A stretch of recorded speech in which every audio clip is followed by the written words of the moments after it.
Psychology Archetypes with Astrology. Case study, Saba Ascendant, Scorpio, Vishakha Nakshatra. Archetypes activated, the reformer, the strategist, the catalyst. Saba enters life with a Scorpio Ascendant, an energy that thrives on emotional depth, resilience, and internal power. This isn't the sign of outward display. It's the sign of emotional calculation, trust-earned intimacy, and psychic intensity. When someone has a Scorpio Ascendant, they're not asking, "What does the world want from me?"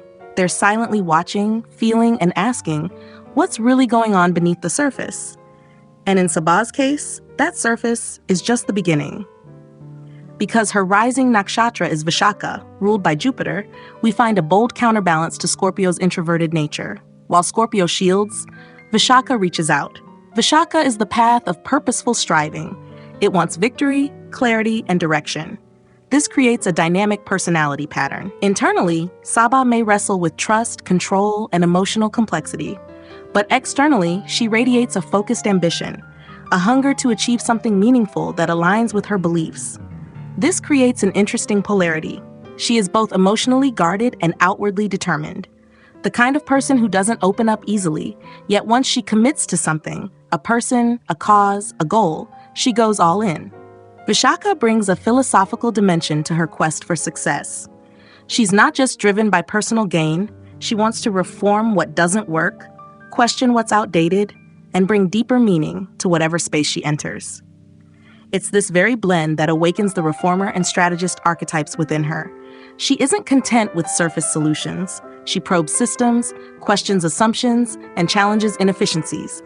Not to rebel, but to evolve. She likely has a structured internal logic, a strong timeline of goals, and a sharp eye for when things need to shift. Her strategist side helps her plan long-term and see the bigger arc. The reformer in her adds the need for depth, impact, and improvement. But there's another layer, the catalyst. Because of the emotional undertow of Scorpio and the active determination of Vishakha, Saba carries the power to stir transformation in others, even without saying much. People may not understand her fully, but they will remember how she made them feel, usually inspired, sometimes challenged, and often awakened to something more. Emotionally, her life may begin with themes of power dynamics, early trust issues, or the need to protect her vulnerability. She learns to assess people and situations quietly before showing her cards. But once she trusts, she offers a deep loyalty and a stabilizing presence. The real challenge lies in reconciling her inner emotional complexity with her external clarity of purpose. She may find herself pulled between healing and conquering, between introspection and outward motion. But this tension, when matured, becomes her wisdom. She doesn't just lead from intellect, she leads from transformation. In essence, Saba's ascendant placement reflects a woman of profound emotional power and strategic brilliance. She is here not just to succeed, but to evolve herself and others through the very pursuit of that success. Her life is not defined by ease, but by meaningful progress. When she steps into her role as a quiet force for reform, she becomes the kind of leader who doesn't just rise. She redefines the space she rises in. Saturn in the second house, placed in Vishakha Nakshatra in the sign of Sagittarius. This placement immediately suggests that Saba carries a weight of responsibility when it comes to family, speech, and resources. The second house governs not only financial stability and possessions, but also one's early conditioning, sense of value, and the way one communicates in intimate or familial spaces. With Saturn here, none of these come easily. She likely grew up feeling the need to earn her place through discipline, control, or emotional endurance. Words don't spill out of her impulsively. When she speaks, it's measured, purposeful, and often reflective of deeper truths she's been holding back. Purvashada's influence adds an inner contradiction. Venus, the ruler of this nakshatra, seeks beauty, harmony, and social ease. But Saturn in this position applies pressure. It's like trying to sing while holding your breath. There's a desire to express, to connect, and to share values, but only once safety and integrity have been ensured. She may come across as reserved or formal in her communication, especially in childhood, but this often matures into a grounded and wise voice that others come to respect. Sagittarius brings the dimension of philosophy, learning, and higher meaning to her speech and values. So while there may have been early restriction or insecurity around expressing herself or feeling heard, over time, her words are likely to carry depth, ethical weight, and an almost teacher-like quality. This is someone who doesn't waste time on superficial conversation. She speaks when there's something worth saying, and she values truth over tact. Psychologically, this setup activates the reformer and guardian archetypes. The reformer is visible in her need to speak truth and restructure dysfunctional family patterns or self-worth narratives. The guardian emerges through her strong sense of inner responsibility and protection toward her family or resources. She may become the emotional or financial stabilizer in her close circles. Her relationship with self-worth is not about vanity or external validation, but about whether she feels she's living in alignment with her principles. There may have been emotional lessons around scarcity, restraint, or delayed gratification. Yet over time, these same lessons cultivate emotional richness and a steady, grounded sense of value that isn't easily shaken. When Saba learns to blend Saturn's wisdom with Purva Ashada's idealism, her voice becomes her power, measured, ethical, and transformative. Rahu in the 4th house, placed in Dhanishta Nakshatra, in the sign of Aquarius. This is a powerful and somewhat unconventional placement that brings intensity, unpredictability, and a futuristic edge to Saba's emotional foundations, domestic life, and inner sense of peace. The 4th house speaks to one's relationship with the mother, emotional security, and the feeling of belonging. Rahu here doesn't follow traditional paths. It introduces karmic cravings, an insatiable need for recognition, validation, or innovation in the realm of home and emotional identity. Dhanishta, ruled by Mars, is a nakshatra of rhythm, leadership, and social presence. It's associated with wealth, music, and group impact, but Rahu's presence here adds a twist. There's a deep-seated desire to build a unique emotional structure, something progressive, perhaps even ahead of its time, but not without inner conflict. Saba might have grown up feeling emotionally different or disconnected from her roots, or perhaps she always sensed she was meant to create her own version of home, far from what she was born into. Aquarius further amplifies this nonconformist streak. It adds intellectual detachment, collective awareness, and futuristic thinking to the emotional core. This is not someone who finds comfort in nostalgia. Saba seeks innovation, freedom, and individuality, even in the private sphere. Yet this can sometimes manifest as emotional distance, or a feeling that no place ever quite feels like home. The desire to belong coexists with the instinct to break free from what's familiar. Psychologically, this placement brings forth the maverick and the architect archetypes. The maverick speaks to her emotional independence, her instinct to break molds, and her discomfort with traditional emotional roles. She isn't likely to follow inherited patterns around home, family, or maternal expectations. The architect comes into play through her desire to redesign these very frameworks. She wants to create new models of safety, perhaps by living differently, parenting differently, or redefining family values entirely. There may have been instability or disruption in her early emotional landscape, but this gave birth to a visionary emotional blueprint. Rather than recreate what was, Saba is wired to construct something original. The challenge lies in integrating the heart with the head. Rahu in Aquarius can sometimes suppress emotional needs in favor of social goals or intellectual detachment. But when balanced, this becomes the emotional base of a woman who leads reform in deeply personal ways, changing what home means not just for herself, but for others around her. Sun, Mercury, and Jupiter in the 8th house, all placed in Gemini, within the nakshatras of Punarvasu, Sun, Ardra, Mercury, and Mrigashira, Jupiter. The 8th house is where transformation, emotional upheaval, and psychological depth reside. When 3 planets gather here, especially ones as significant as the Sun, identity, Mercury, mind and speech, and Jupiter, wisdom and belief, there is no doubt that Saba's inner world is rich, layered, and constantly evolving. She may not always reveal the extent of her inner processing, but it shapes nearly every interaction she has. The Sun in Punarvasu brings a soft glow to this otherwise intense house.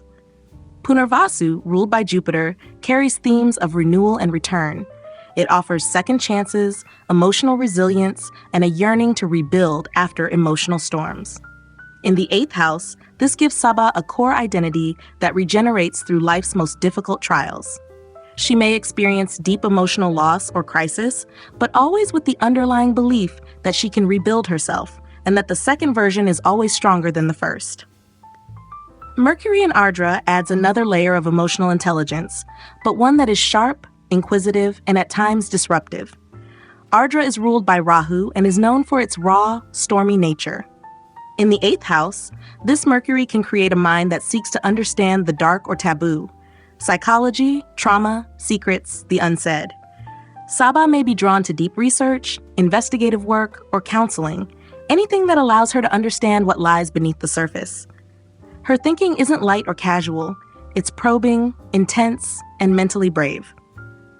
Jupiter in Mrigashira is the spiritual seeker disguised as the curious student.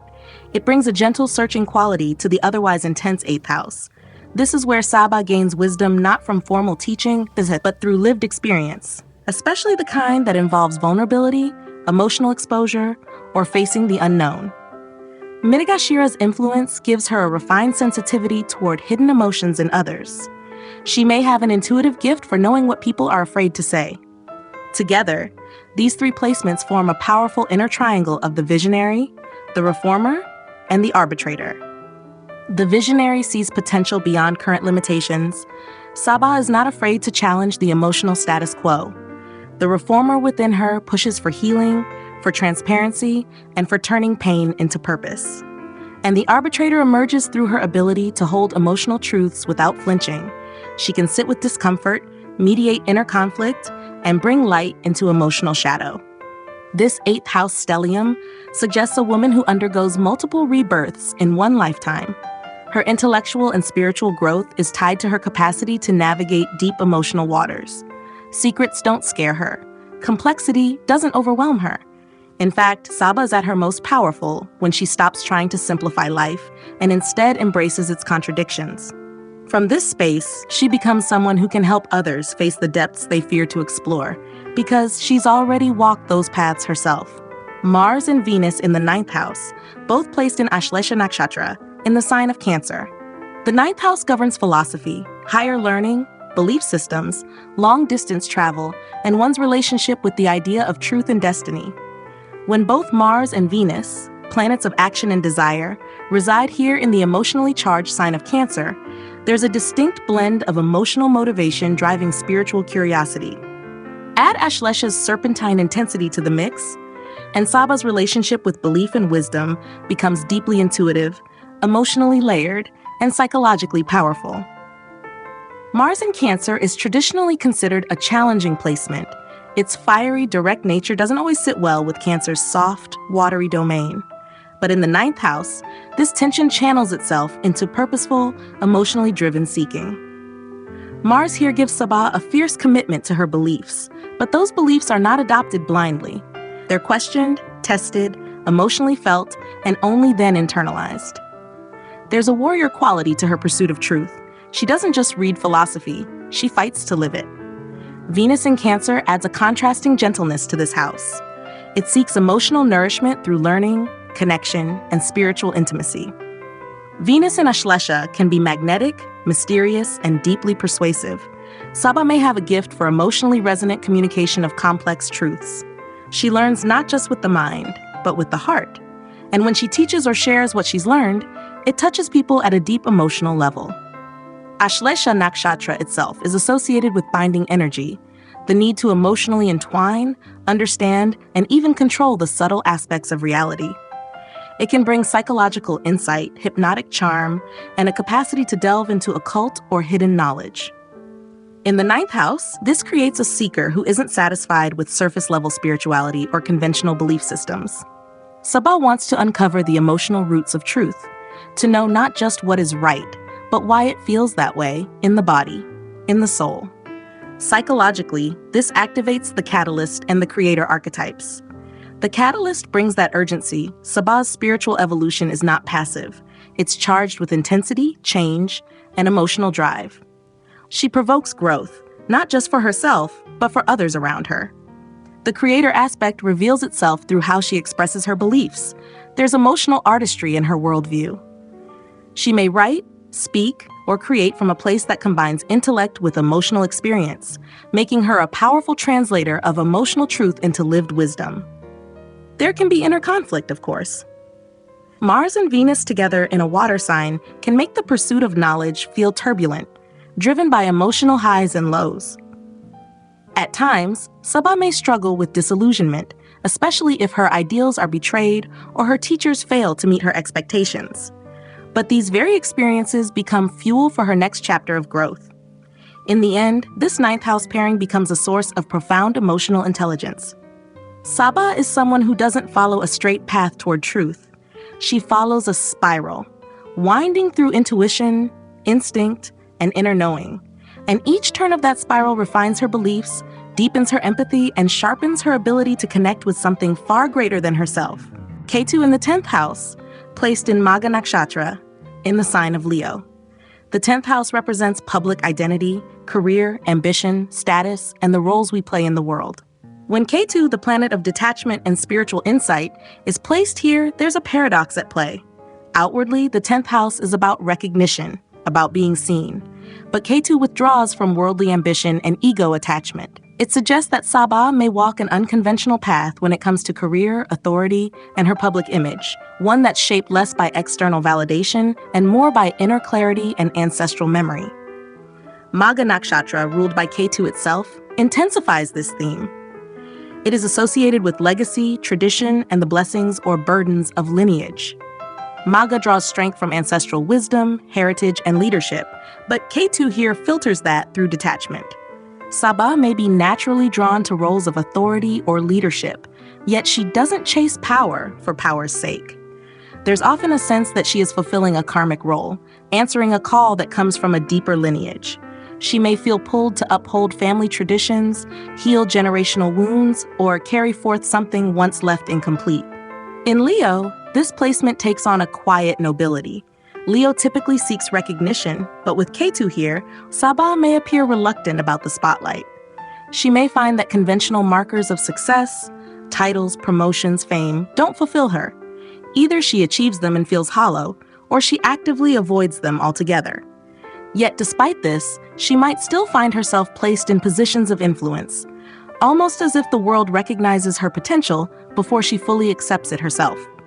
Psychologically, this evokes the architect and the arbitrator archetypes. The architect reveals itself in how she builds systems or structures in the outer world with a quiet, almost mystical sense of precision. She doesn't always follow conventional planning. She senses what needs to be done, and then she constructs with purpose. The arbitrator emerges in her ability to lead without imposing. She brings objectivity, legacy consciousness, and a deep sense of timing into her work, making her uniquely positioned to resolve power dynamics or restore ethical balance in leadership roles. There may be confusion in early career phases. Saba might have tried to pursue typical paths, only to feel misaligned or burned out. Or she may have felt a constant pressure to be someone without ever really knowing what that was supposed to look like. This leads her eventually toward a more spiritually infused definition of success, one where she doesn't just build a career, but honors a calling. In time, this placement matures into a kind of quiet authority. Saba doesn't need to shout to be heard. People sense her gravity, her integrity, and her ability to lead from within. Her path isn't about climbing ladders, it's about restoring dignity to the spaces she enters. Whether or not she seeks power, power tends to find her. And when she finally accepts her role as a vessel for something bigger than ego, her career transforms from a job into a legacy. Moon in the 12th house, placed in Chitra Nakshatra, in the sign of Libra. The 12th house governs the invisible dimensions of life: spirituality, dreams, subconscious patterns, isolation, and release. When the moon, the planet of emotions and the inner mind, is placed here, the emotional body becomes deeply private, fluid, and often mysterious even to the person themselves. For Saba, this suggests a rich inner world, shaped by imagination, sensitivity, and a strong connection to what lies beneath the surface of everyday experience. Chitra Nakshatra, ruled by Mars, adds a dramatic and artistic edge to this otherwise secluded lunar placement. Known for its brilliance, aesthetics, and creative urge, Chitra infuses the moon with a desire to shape something beautiful from behind the veil. There's a strong likelihood that Saba experiences her emotions through visual, symbolic, or creative means, art, dreams, or silent observation. This placement can give her an almost cinematic emotional perception. Life plays out vividly in her inner world, even if she shows little on the outside. Libra lends an additional influence of balance, harmony, and refinement to this emotional landscape. But in the 12th house, Libra's desire for external balance may be turned inward, creating a lifelong process of finding internal peace. Saba may feel the need to retreat to recharge, emotionally, socially, and even spiritually. She might be highly empathic, absorbing the moods of people and spaces, and requiring solitude to process everything she takes in. Psychologically, this combination brings forth the creator and the visionary archetypes. The creator comes alive through the aesthetic, symbolic, and emotionally nuanced way she processes life. Her emotions are not just felt, they're crafted into something meaningful. The visionary within her is expressed through dreams, intuition, and a deep sensitivity to the unseen. She may have periods of intense spiritual insight, often through art, reflection, or solitude. At times, this placement can lead to emotional withdrawal or the sensation of being misunderstood. The 12th house moon tends to feel everything, but articulate little. There may have been early life experiences where emotional needs were unmet or dismissed, leading Saba to find solace in her inner world rather than depend on external validation. Yet this very process becomes her superpower. It gives her emotional independence, intuitive accuracy, and a quiet, healing presence. When mature, this moon becomes a sanctuary, not only for Saba, but for those around her. She has the potential to create spaces, ideas, or expressions that soothe others at a soul level. Her emotional wisdom isn't loud or overt, it radiates gently, often through her creativity, her insight, and her capacity to understand what isn't spoken. In the end, her 12th house moon becomes not an escape from reality, but a wellspring of emotional truth that can heal both herself and those lucky enough to cross her path.